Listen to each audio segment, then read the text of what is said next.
Well, hello and welcome to I Love Gay today. And today we're with Brian from New York City. How you doing, Brian? Hey, I'm good. How are you?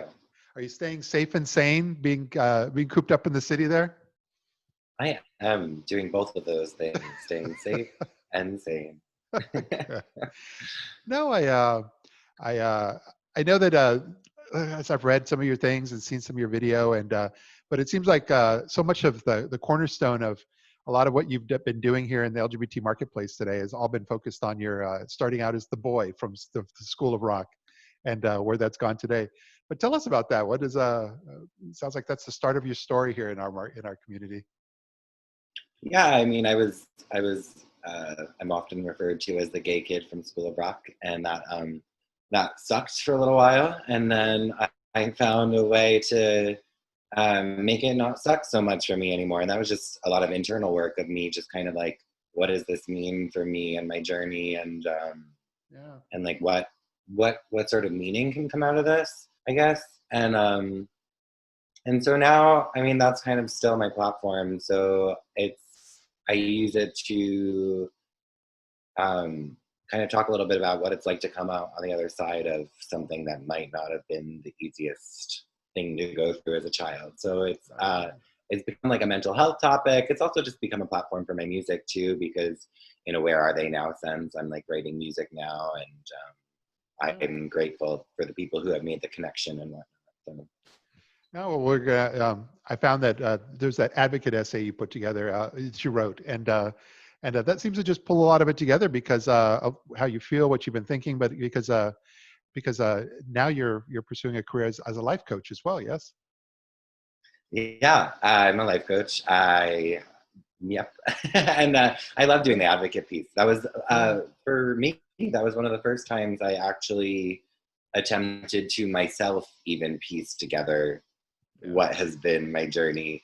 And so it kind of just felt like a journal entry while I was writing it. And then Yeah. I was really surprised at the feedback on it. I was like, this is cool, I guess. It's very validating in a lot of ways, Yeah. especially after so many years of not really talking about this. No, it's very personal. It was very personal, but that's but you did it in such a positive way, and it was. I'm sure that's what people resonated with was that they got to know you a little bit better. But Yeah.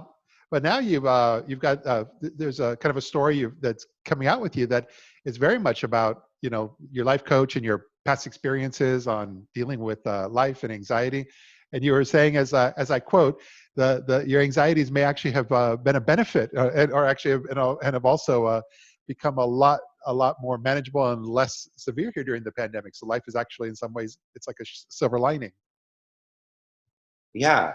I have chronic anxiety. I'll talk freely about it, and I think a lot of people do. But I've noticed, and I actually read a piece about this in addition to the piece that I wrote. That a lot of people who have severe anxiety are finding this time a little easier.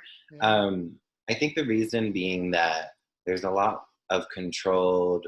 There's like there's less variables, in a way, there's so much uncertainty, right? And so much unknown. But in a lot of ways, the variables of like day to day items have been removed. So, like, something that would normally give me social anxiety that I have to like go out and like do, or like uh, all these things, now I'm just inside.